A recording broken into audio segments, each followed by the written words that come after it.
Oi, turma, tudo bem? Sou a professora Mayara Brasil e hoje nós vamos continuar nossa aula de filosofia, tá? Lembra que na aula passada a gente falou sobre moral e ética? Pois é, hoje nós vamos continuar falando sobre esse assunto, só que hoje nós vamos nos aprofundar no que é dever, no que é ética, tá bom? Ali a gente já viu um pouquinho os conceitos, mas isso dentro do dever, o que nós vamos associar, o que nós vamos ali ter, né, junto com o dever, como é que surge o dever, né? O dever ele surge, será de uma imposição, né? Nós vamos ver isso hoje, então vamos lá. Primeiro, para poder falar de dever, nós vamos falar do ato em si, o que é o agir moral, o ato moral. Então, toda a moralidade que nós temos, como a gente já viu em outras aulas sobre moral, o ato moral, ele é livre, ele vem da nossa consciência, da nossa escolha. Ou seja, não tem como eu fazer algo que eu digo que é moral sendo obrigada, né? A moral ela é de dentro para fora, ela é da liberdade do indivíduo, o indivíduo escolhe aquilo que está seguindo, isso é moral, em conceitos mais amplos é isso, é a moral.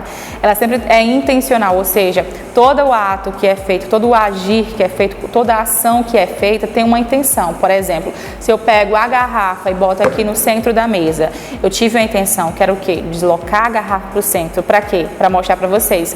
Então, todo ato, toda ação, ela tem uma intenção por trás.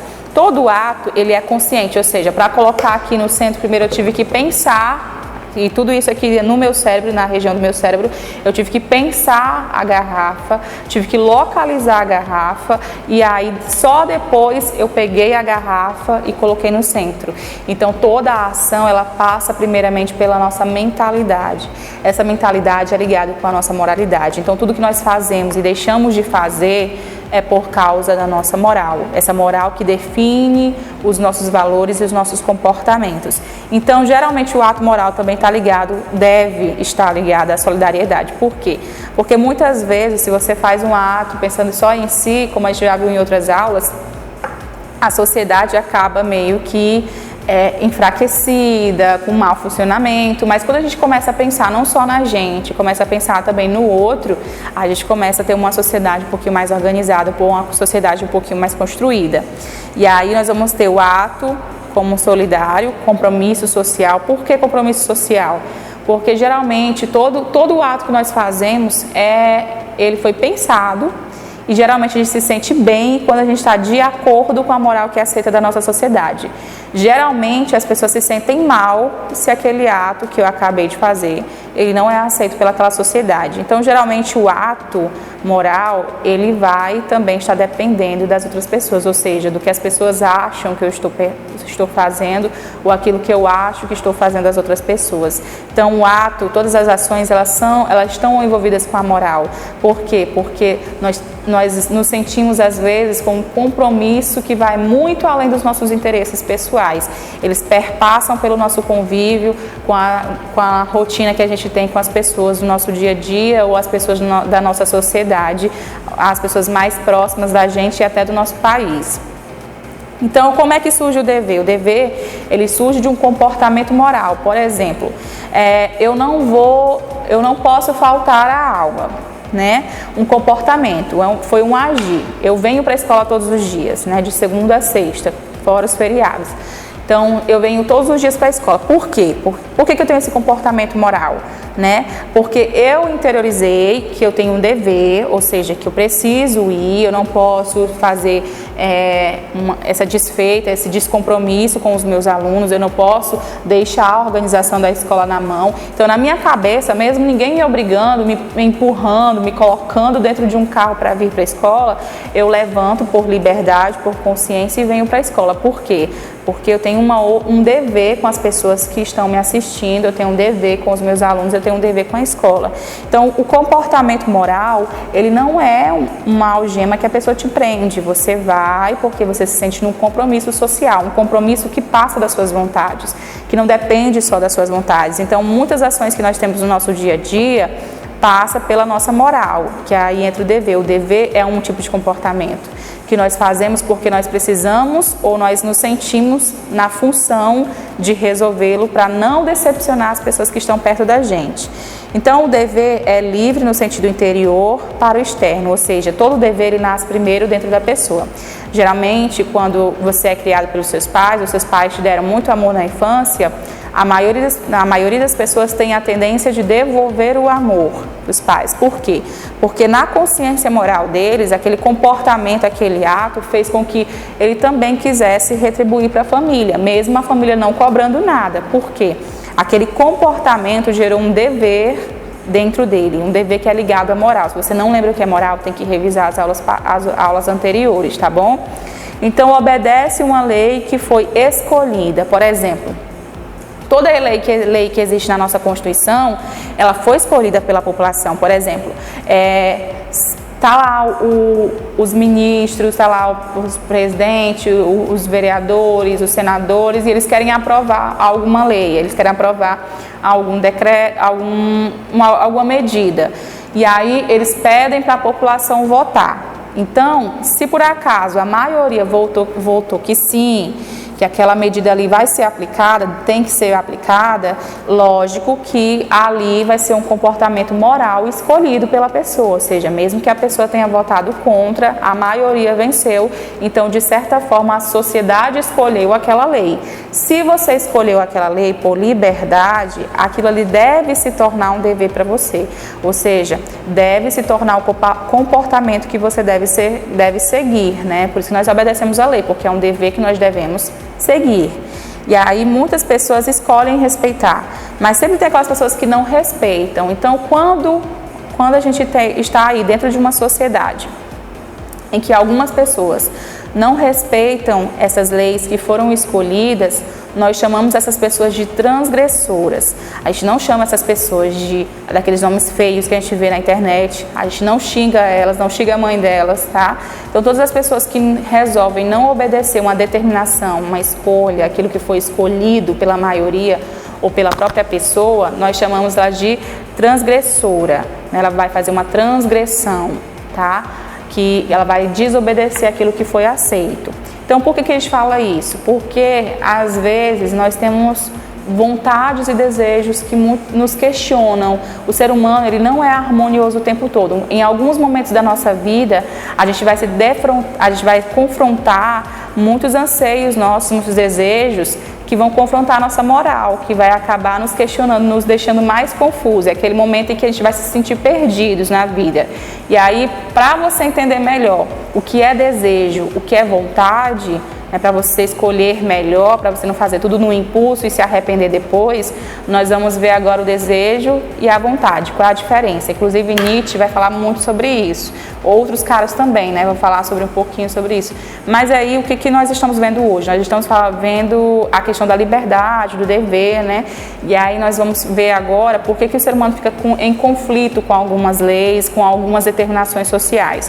Porque às vezes não sabe diferenciar o que é desejo e o que é vontade. Então eu vou ler aqui algumas frases para a gente poder distinguir o que é desejo de vontade. Desejo não resulta de uma escolha, é algo natural, é um impulso natural. Por exemplo, eu vejo um bolo muito gostoso, eu amo bolo de chocolate. E aí eu gosto muito de bolo de chocolate. Aí quando eu vejo um bolo de chocolate, qual é o meu impulso primeiro? É de querer comer, pegar esse bolo, eu tô com muita fome, eu vejo o bolo e eu vou lá e eu como o bolo. Esse é meu desejo, é minha vontade. Ou então, quando eu estou, por exemplo, vários dias num deserto, eu não bebi água, eu não comi nem nada. Qual é a minha primeira reação quando eu vejo um copo de água? Eu tenho um impulso, um desejo muito forte de ir lá e beber a água.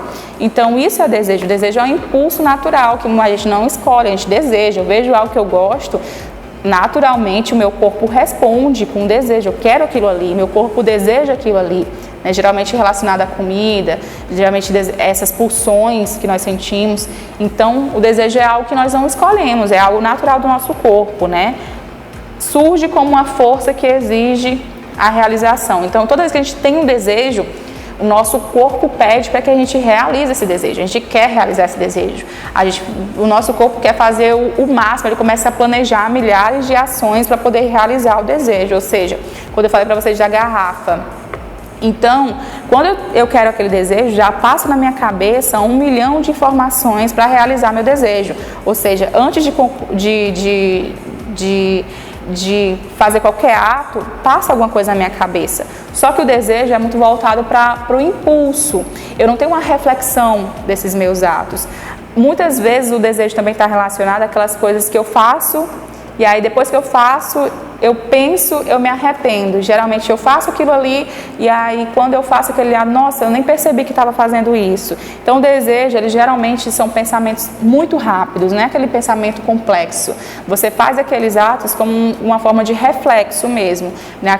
Aquele instinto natural, mas não algo que foi refletido profundamente. Então o desejo, quando você faz tudo que o seu desejo quer, você pode inclusive negar a moral. Por exemplo, o bolo sua mãe fez para o aniversário da sua avó, e aí o aniversário da sua avó é só à noite, e o bolo está lá na sua frente, plena 11 horas da manhã na sua frente.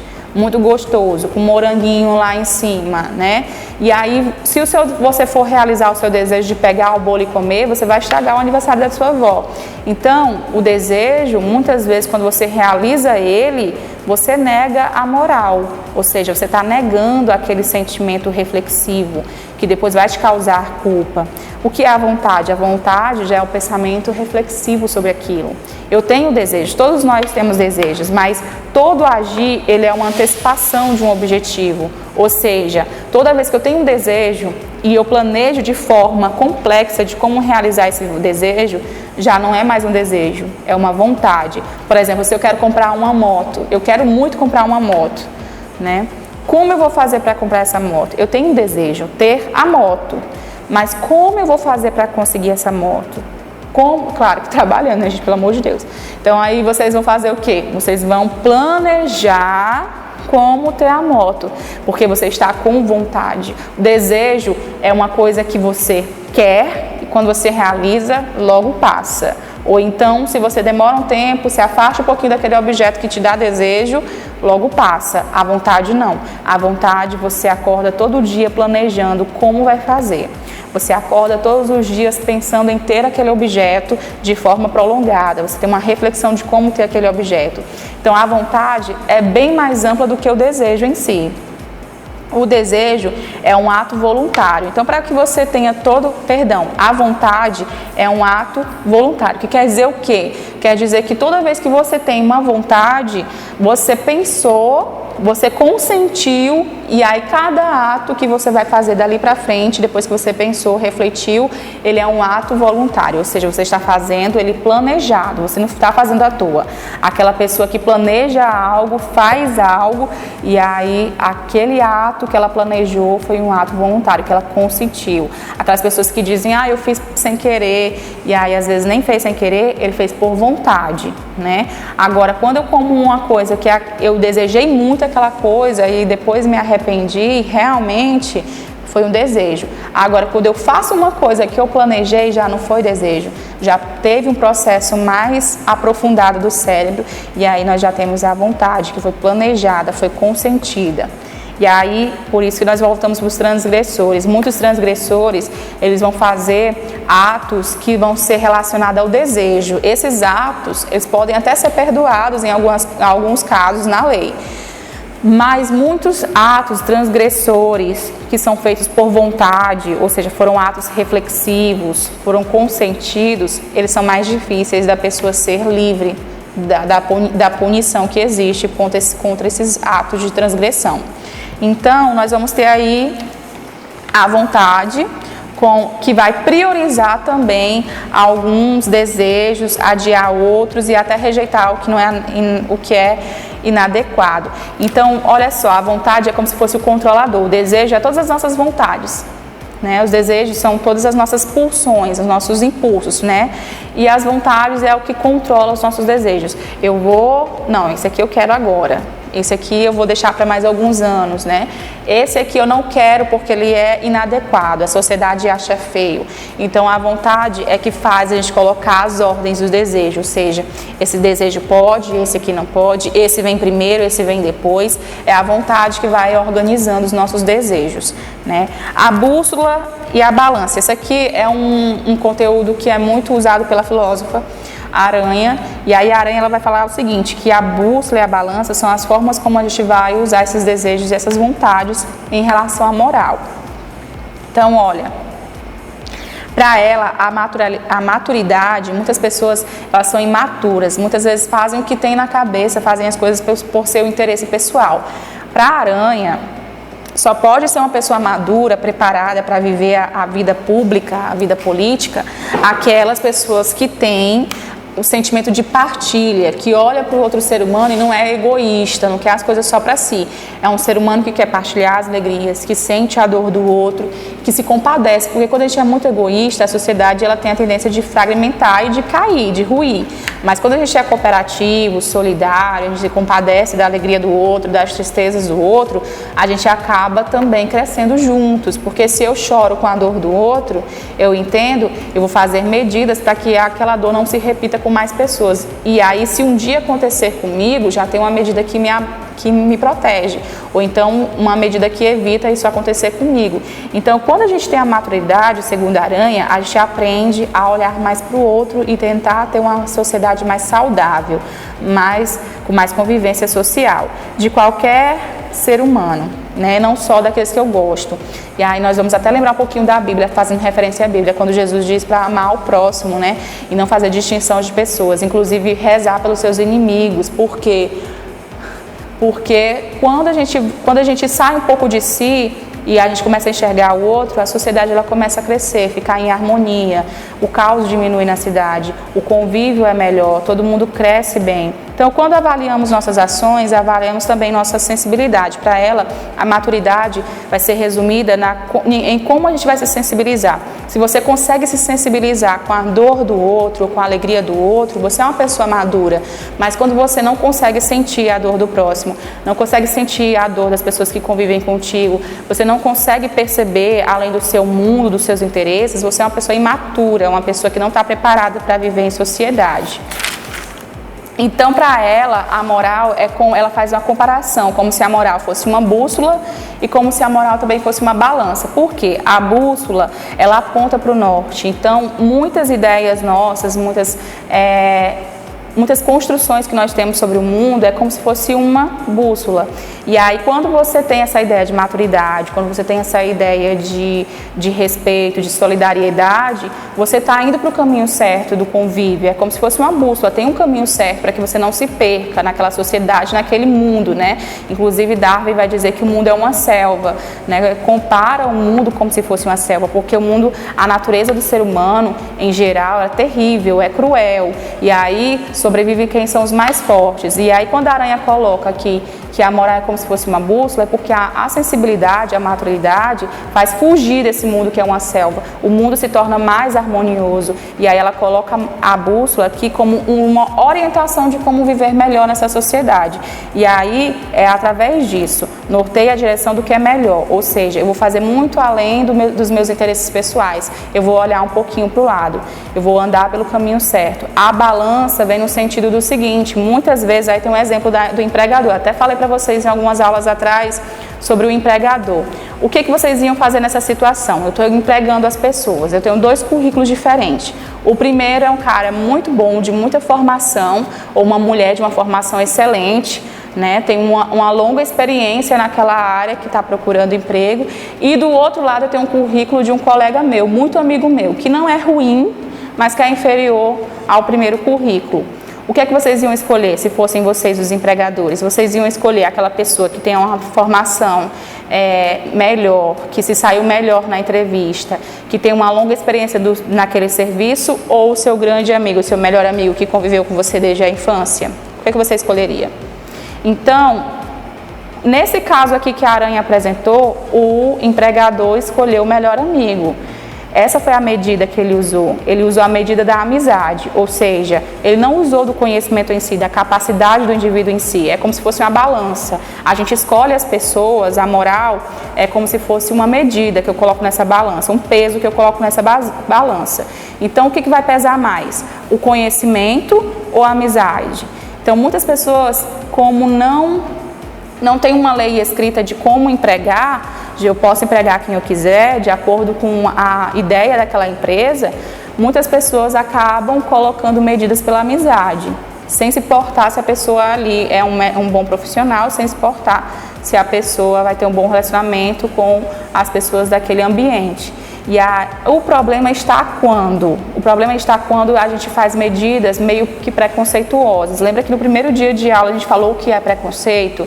Lembra lá o que é o preconceito? Eu tenho uma ideia predeterminada da pessoa. Muitas vezes a pessoa não fez nada para mim, eu não conheço aquela pessoa, mas por causa de uma característica dela, eu vou diminuí-la, vou marginalizá-la, não vou dar nenhuma oportunidade e, se possível, ainda vou sair humilhando essa pessoa. Isso é o preconceito. E o preconceito, ele é também uma medida moral. Por quê? Lá na lei não tem como eu dizer, eu vou escolher fulano A, fulano B. Não tem como. Então, muitas vezes, os empregadores usam essas medidas preconceituosas. Por exemplo, mulher, né? A mulher no mercado de trabalho, como o material sugere. Muitas vezes, por ser mulher, é colocada como incapaz. O empregador olha como se fosse incapaz. Então, prefere empregar um homem. É essa a medida moral que ele usou. Ou então, o racismo, que é existente no Brasil, né? Muitas vezes, deixa de escolher uma pessoa por ser negra, né? Aí a balança pesou para o racismo. Aí o que isso tem a ver, professora? É que é mais difícil pegar esses casos de transgressões. Por quê? Porque parece que não foi porque a pessoa é negra, não foi porque a pessoa é mulher, porque é um homossexual. Por isso que é mais difícil pegar esses casos, né? É mais difícil levar isso para a justiça. Por quê? Porque esses casos, muitas vezes, é colocado como vitimismo, né? Ah, a pessoa está se sentindo ofendida, mas eu não ofendi ela. E aí, por isso que hoje nós temos leis sobre injúria racial, sobre violência, enfim, várias leis que protegem esses grupos, que naturalmente, no Brasil, já são marginalizados. Então, o que acontece? O que é a balança aqui? A balança é a medida que nós vamos colocar, ou seja, veja lá na aula de moral, né? Então, a medida é o que vai pesar mais. Muitas vezes eu vou menosprezar ou não dar emprego para algumas pessoas por causa da cor da pele, por causa da etnia, né? Isso faz com que os mesmos grupos, eles nunca tenham uma grande mudança de vida. Não é que isso não vai acontecer, claro que acontece mudança e mobilidade social no Brasil, mas nós sabemos que para alguns grupos bem específicos essa mobilidade é mais difícil, justamente porque as medidas que é aplicada para essas pessoas, a moral que é aplicada para essas pessoas, às vezes é muito severa e acaba excluindo essas pessoas de oportunidades de mudança, de transformação de vida. Às vezes a pessoa tem um diploma, mas por não ter um amigo conhecido, acaba não tendo emprego na sociedade. Muitas vezes, para ter um emprego na sociedade, é mais fácil você ter um amigo naquela área e acaba fazendo com que as coisas nunca mudem. Um grupo sempre esteja com melhor vantagem e outro esteja com menos vantagem. Então, parece não ter transgredido a lei, mas mais fácil de passar por despercebida. Então, o que fazer nesses casos? É preciso conscientizar, mesmo que tenha lá no papel, mesmo que foi aprovada uma lei, injúria racial é um crime, mesmo que tenha lá, mas a gente precisa incentivar com que a mentalidade das pessoas mudem, para que as pessoas não continuem com esse pensamento, porque já é mais difícil perceber essas transgressões. Então, o que nós precisamos fazer? Mudar a consciência das pessoas, trabalhar com a conscientização, trabalhar com a mudança de pensamento para que a gente possa ter uma sociedade harmoniosa, uma sociedade que possa ser construída com afeto, com maturidade, com sensibilidade. Eu espero que vocês tenham entendido. Qualquer dúvida, se eu falei muito rápido, vocês voltem o vídeo, dão uma olhadinha novamente. Se ficou alguma dúvida, por favor, me procure no privado, me pergunte que eu vou responder, tá bom? Então, tenha uma boa semana. Vou estar passando aí no grupo uma atividade e eu espero que vocês tenham gostado e até logo.